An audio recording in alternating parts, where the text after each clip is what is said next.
High বন্ধুরা, কেমন আছো সবাই?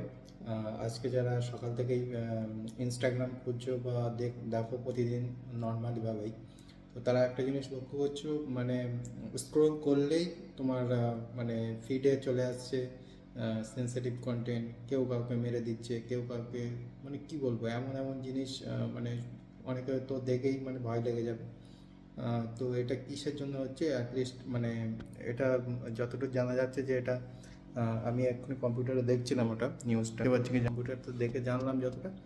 তো এটা ইনস্টাগ্রামের কোনো অ্যালগোরিদমের প্রবলেম হয়েছে, এটা 1-2 দিনের মধ্যে ঠিক হয়ে যাবে। আর তোমাদের কাছে যদি এরকম ধরনের ভিডিও আসে তো রিপোর্ট করে দাও, আর কিছু না, এছাড়া আর কিছুই না। এটা মানে ইনস্টাগ্রাম টেকনিক্যাল কোনো প্রবলেম, এরকম নয় যে এটা কোনো খারাপ হয়ে গেছে বা কিছু। 1-2 দিনের মধ্যে এটা ঠিক হয়ে যাবে। আর তোমার কাছে কী ধরনের সেন্সিটিভ কমেন্ট, মানে কন্টেন্ট রয়েছে যেটা থেকে দেখো তোমার খুব ভয় লেগেছে, সেটা তুমি কমেন্টে করে জানতে পারো। আমার তো ওই হাতির ভিডিওটা খুব ভয় লেগেছে ভাই। তো দেখা হচ্ছে পরের ভিডিওতে, ততক্ষণ পর্যন্ত সবাই ভালো থেকো, সুস্থ থেকো।